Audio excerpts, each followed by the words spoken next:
നമസ്കാരം. കഴിഞ്ഞ വർഷം ജനുവരിയിൽ അധികാരമേറ്റതു മുതൽ ഡൊണാൾഡ് ട്രംപ് തന്റെ ഏറ്റവും വലിയ സാമ്പത്തിക ആയുധമായി ഉപയോഗിച്ചു വരുന്നത് താരിഫുകളെ ആയിരുന്നു. ലോകരാജ്യങ്ങളെ സമ്മർദ്ദത്തിലാക്കുവാനും അമേരിക്കൻ താൽപ്പര്യങ്ങൾ സംരക്ഷിക്കുവാനുമായി അദ്ദേഹം വ്യാപാര പങ്കാളികൾക്ക് മേൽ വലിയ നികുതി ഭാരം അടിച്ചേൽപ്പിച്ചു. എന്നാൽ പ്രസിഡന്റിന്റെ ഈ ഏകപക്ഷീയമായ നീക്കത്തിന് ഇപ്പോൾ US സുപ്രീം കോടതിയിൽ നിന്ന് കനത്ത പ്രഹരമാണ് ലഭിച്ചിരിക്കുന്നത്. ട്രംപിന്റെ ആഗോള താരിഫ് നിയമവിരുദ്ധമാണെന്ന് പ്രഖ്യാപിച്ച കോടതി അവ പൂർണ്ണമായും റദ്ദാക്കി. പ്രസിഡന്റിന് നൽകിയിട്ടുള്ള അടിയന്തര അധികാരങ്ങൾ ദുരുപയോഗം ചെയ്താണ് ട്രംപ് ഇത്തരം തീരുമാനങ്ങൾ എടുത്തതെന്ന് കോടതി നിരീക്ഷിച്ചു.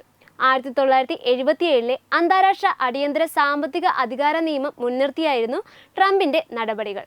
എന്നാൽ ദേശീയ അടിയന്തര സാഹചര്യങ്ങൾക്കായി നീക്കിവെച്ചിട്ടുള്ള ഈ നിയമം ഉപയോഗിച്ച് വ്യാപാര പങ്കാളികളെ ശിക്ഷിക്കുന്നത് ഭരണഘടനാ വിരുദ്ധമാണെന്നും പ്രസിഡന്റ് തന്റെ അധികാരപരിധി ലംഘിച്ചുവെന്നും വെള്ളിയാഴ്ച പുറപ്പെടുവിച്ച ഉത്തരവിൽ സുപ്രീം കോടതി വ്യക്തമാക്കി. ഈ വിഷയത്തിൽ നേരത്തെ തന്നെ ട്രംപ് ഭരണകൂടത്തിന് തിരിച്ചടികൾ നേരിട്ടിരുന്നു.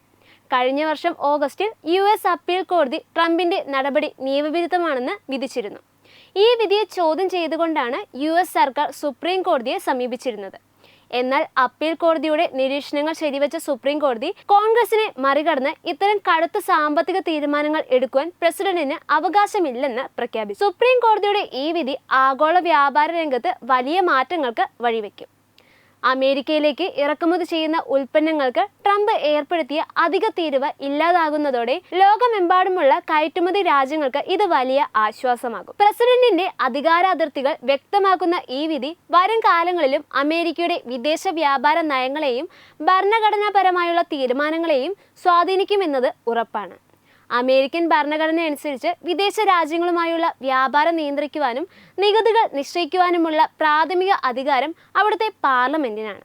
എന്നാൽ ദേശീയ സുരക്ഷ മുൻനിർത്തി അടിയന്തര സാഹചര്യങ്ങളിൽ തീരുമാനമെടുക്കാൻ പ്രസിഡന്റിന് ചില പ്രത്യേക അധികാരങ്ങളും ഉണ്ട്.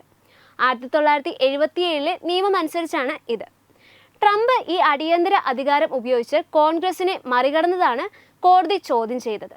വെറും സാമ്പത്തിക നേട്ടങ്ങൾക്കായി അടിയന്തര നിയമങ്ങൾ ഉപയോഗിക്കുന്നത് ഭരണഘടന വിരുദ്ധമാണെന്നാണ് കോടതി വ്യക്തമാക്കുന്നത്. അന്താരാഷ്ട്ര അടിയന്തര സാമ്പത്തിക അധികാര നിയമം സാധാരണയായി ഉപയോഗിക്കുന്നത് യുദ്ധ സാഹചര്യങ്ങളിലോ ശത്രു രാജ്യങ്ങളുടെ ആസ്തികൾ മരയിപ്പിക്കാനോ ഒക്കെയാണ്.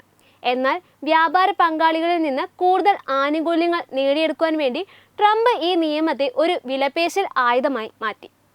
അമേരിക്കയിലേക്ക് വരുന്ന സ്റ്റീല്, അലുമിനിയം തുടങ്ങിയ ഉൽപ്പന്നങ്ങൾക്ക് മേൽ വലിയ നികുതി ചുമത്തിയത് ഈ നിയമത്തിന്റെ ദുരുപയോഗമാണെന്നും കോടതി കണ്ടെത്തി. ഈ വിധി കേവലം അമേരിക്കയ്ക്ക് ഉള്ളിലെ ഒരു നിയമ പ്രശ്നമല്ല.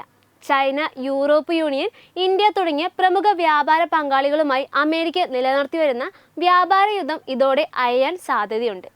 ഏകപക്ഷീയമായി നികുതി വർദ്ധിപ്പിക്കുവാൻ പ്രസിഡന്റിന് കഴിയില്ലെന്ന് വരുന്നതോടെ അന്താരാഷ്ട്ര വ്യാപാര കരാറുകളിൽ കൂടുതൽ സുതാര്യതയും സ്ഥിരതയും കൈവരും. News desk Tatwamayi news. Brought you by Kerala AIDS Control Society. HIV/AIDS സംബന്ധമായ സംശയങ്ങൾക്ക് 1097 എന്ന 24 മണിക്കൂറും പ്രവർത്തിക്കുന്ന ടോൾ ഫ്രീ നമ്പറിലേക്ക് വിളിക്കുക.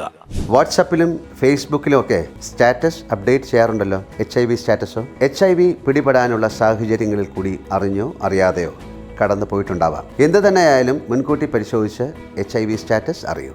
സൗജന്യ HIV പരിശോധനയും കൗൺസിലിങ്ങും ആരോഗ്യ കേന്ദ്രങ്ങളിൽ പ്രവർത്തിക്കുന്ന ICTC അഥവാ ജ്യോതിസ് കേന്ദ്രങ്ങളെ സമീപിക്കുക.